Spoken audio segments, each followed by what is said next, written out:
साल 2009 एक नया सोशल मीडिया प्लेटफॉर्म लॉन्च होता है जिसका नाम था इंस्टाग्राम।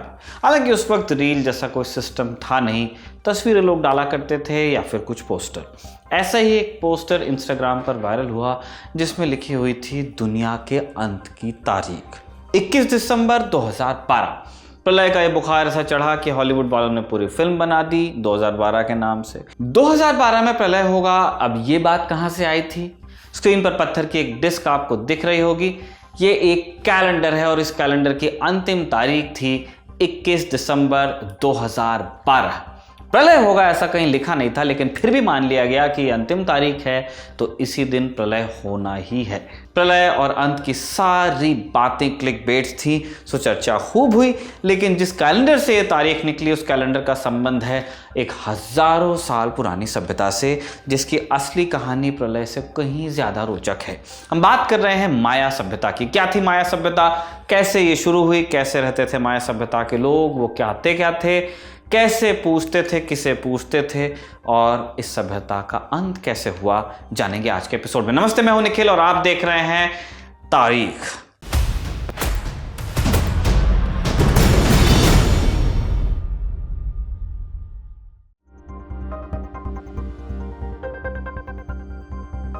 इंसान जिज्ञासा से भरा एक जीव है। उसकी इसी आदत ने उससे आग जलवाई, पहिए बनवाए और फिर खेती भी करवाई। और कुछ इंसान इतने जिज्ञासु थे जिनकी खोज ने दुनिया की डिक्शनरी में कुछ नए शब्द भी जोड़े। ऐसे ही दो व्यक्ति थे, जॉन लॉयड स्टीफेंस और फ्रेडरिक कैथरवुड। 1805 में न्यू जर्सी अमेरिका में जन्मे जॉन लॉयड स्टीफेंस पेशे से वकील थे, पर वकालत में उनका मन नहीं लगता था। स्वास्थ्य भी साथ नहीं दे रहा था, इसलिए 1834 में उन्होंने वकालत छोड़ दी और निकल पड़े दुनिया एक्सप्लोर करने। अपने सफ़र में उन्होंने पूर्वी यूरोप और मध्य पूर्व के देशों की यात्रा की। यात्रा के दौरान प्राचीन समय की कई जगहों ने उनका ध्यान खींचा। इन्हीं में से एक जगह थी सेंट्रल अमेरिका के जंगल, जहां बसा था एक प्राचीन शहर। जॉन लॉयड स्टीफेंस के मन में इस जगह को भी एक्सप्लोर करने का ख्याल आया, पर वहां जाते कैसे?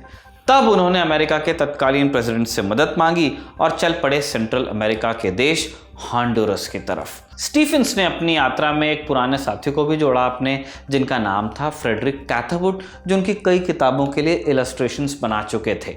दोनों ने मिलकर हॉन्डुरस के जंगलों का सफर किया। नदियों, गुफाओं, पहाड़ियों को पार कर दोनों चलते रहे, क्योंकि उन्हें खोज थी उसी पुराने शहर की जिसके बारे में उन्होंने कुछ रिपोर्ट्स में पढ़ा था, लेकिन वो शहर कहीं नजर नहीं आता था। दोनों लगभग निराश हो चले थे, तभी उन्हें जमीन में गड़ी एक मूर्ति नजर आई। शानदार नक्काशी वाली ये मूर्ति किसी बहुत पुरानी सभ्यता का आभास दे रही थी। लिहाजा दोनों का जोश एक बार फिर जोर पकड़ता है और उन्होंने जंगलों को पार कर ढूंढ निकाली एक ऐसी जगह जहां कई अवशेष दबे हुए थे। जॉन लॉयड स्टीफेंस ने $50 देकर उस इलाके को ही खरीद लिया। इसके बाद वो कुछ स्थानीय लोगों को लेकर आए और जंगल की खुदाई छटाई शुरू की। सफाई जब पूरी हुई तो सामने निकलकर आई कहानी हजारों साल पुरानी एक सभ्यता की, जिसे उन्होंने नाम दिया माया सभ्यता। माया सभ्यता सेंट्रल अमेरिका में उपजी एक मानव सभ्यता थी जो ईसा से कुछ हजार साल पहले अस्तित्व में आई। स्टीफेंस और कैथरवुड ने हॉन्डुरस के अलावा मेक्सिको के कई इलाकों में माया सभ्यता के अवशेष को खोजा और इस खोज पर एक किताब लिखी जिसमें माया सभ्यता की इमारतों, मूर्तियों की शानदार चित्रकारी वगैरह को लेकर जानकारी शामिल थी।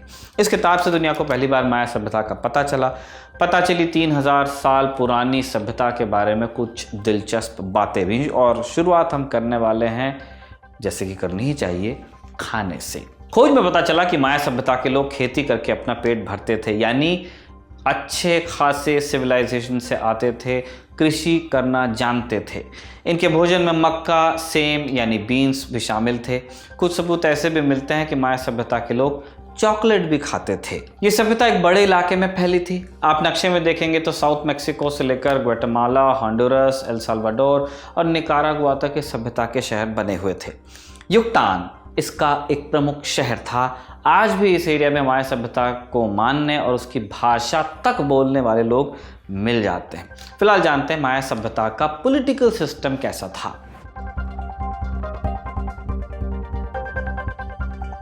माया सभ्यता की शुरुआत कबीलों से हुई जिनका एक सरदार होता था। खेती के चलते ये लोग छोटे छोटे गांवों में रहते थे और जब कबीलों का विस्तार हुआ तो आपसी लड़ाई के बाद एक व्यक्ति राजा बना और इसके बाद राजा का बेटा राजा बनता रहा। माया सभ्यता के बारे में एक दिलचस्प बात यह भी पता चली कि कई बार राजा के बजाय रानियों ने शासन किया। अब तक जितने भी अकाउंट्स माया सभ्यता के मिले हैं उनमें से सब में एक बात कॉमन थी कि राजा के सिंहासन पर बैठते समय इंसान की बलि दी जाती थी। उनका मानना था कि ऐसा करने से उनके देवी देवता खुश हो जाते हैं। कुलीनों और पादरियों पुरोहितों की मदद से राजा का शासन कायम रखा जाता था। राजधानी हमेशा शहर के केंद्र में होती थी, जो बाकी आबादी से कम 50 किलोमीटर दूर बनाई जाती थी। हमला होने पर ये लोग फेंक कर चलाए जाने वाले हथियार इस्तेमाल कर लेते थे, जैसे भाला, तीर कमान वगैरह, यानी कि अस्त्र चलाना जानते थे। इसके साथ साथ चकमक पत्थर का इस्तेमाल कम दूरी के दुश्मनों के लिए किया जाता था। शोध से भी पता चलता है कि माया लोग अपने दांतों में छेद कर उनमें कीमती पत्थर भरते थे।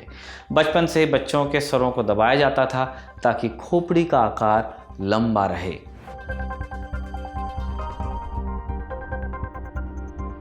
किसी भी प्राचीन सभ्यता को जानना समझना हो तो पुरातत्वविद जिस चीज को सबसे ज्यादा मजबूती से मानते हैं वो है उस सभ्यता के लिखे शिलालेख। शिलालेख यानी पत्थर पर गुदी हुई लिखावट। माया सभ्यता के जो शिलालेख पाए गए हैं वो 300 ईसा पूर्व से पहली तक के बीच के हैं। माया सभ्यता में कुछ 800 चित्रलिपियों का इस्तेमाल होता था, जिनके कॉम्बिनेशन से एक भाषा तैयार होती थी। इस लिपि को पढ़ा कैसे गया, इसकी कहानी भी काफी दिलचस्प है। कहानी यूं है कि तातियाना प्रोस्कुरियाकॉफ नाम की एक अमेरिकी महिला आर्किटेक्ट बनना चाहती थी। जब इस फील्ड में नौकरी नहीं मिली तो उन्होंने एक म्यूजियम में काम करना शुरू किया और इसी दौरान उन्होंने माया लिपि पर शोध किया। माया लिपि 1960 तक डिकोड नहीं हो पाई थी। फिर एक रोज तातियाना जब एक चित्रलिपि को पढ़ने की कोशिश कर रही थी, उन्हें एहसास हुआ कि चित्रलिपि में बना मेढक का निशान दरअसल जन्म को चिन्हित करता है, जबकि दांत का एक चित्र राजा बनने की तिथि को डिनोट करता है। इस तरह उन्होंने माया सभ्यता के राजाओं और उनके शासकों के साल खोज निकाले और धीरे धीरे लिपि को डिकोड करने में वो सफल रही। शोध में ये बात भी सामने आई कि स्पेन ने सेंट्रल अमेरिका में अपनी कॉलोनियां स्थापित की। उन्होंने माया लिपि को पूरी तरह से नष्ट करने की कोशिश की, हालांकि फिर भी सबूत मिलते हैं कि 18वीं शताब्दी तक लोग छिपकर इस लिपि का इस्तेमाल करते थे।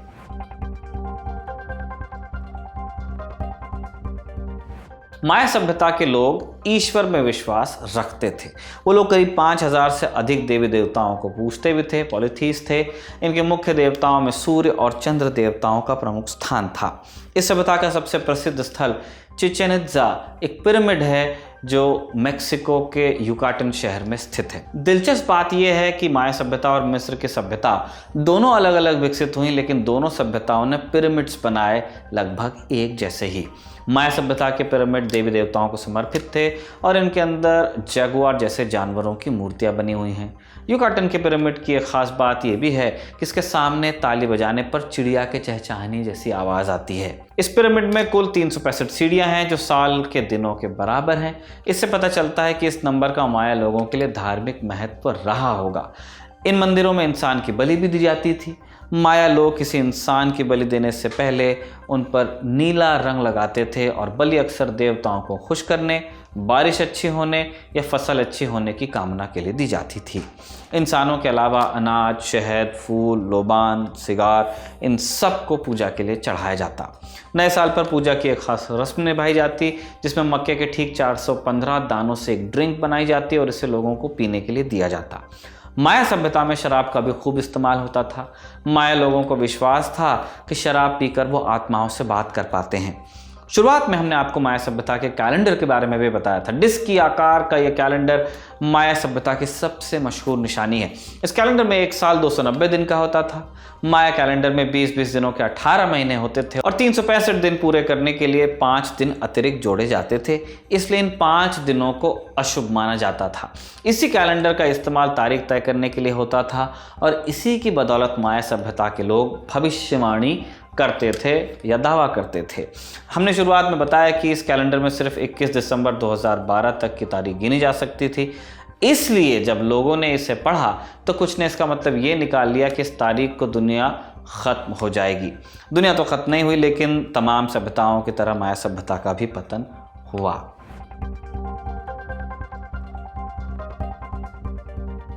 माया सभ्यता का अंत कैसे हुआ, इस पर विभिन्न शोधकर्ताओं के तरह तरह के मत हैं, हम आपको कुछ गिनवा देते हैं। पहला, कुछ शोधकर्ता इसका कारण प्राकृतिक आपदा जैसे सूखा या महामारी को मानते हैं। उन्होंने पाया कि 800 से 900 ईसा पूर्व के मध्य भयंकर सूखा पड़ा, जो माया सभ्यता के अंत का प्रमुख कारण रहा होगा। दूसरा संभावित कारण है कि कबीलों की आपसी लड़ाई हुई, जिसके चलते सभ्यता सिमटती गई। माया सभ्यता के बाद के सालों में आपसी युद्ध के कई निशान मिलते हैं, जिसके चलते हो सकता है कि इस सभ्यता का पतन होता गया। तीसरा कारण ये बताया जाता है या ये हो सकता है कि माया लोगों पर बाहर से आक्रमण हुआ।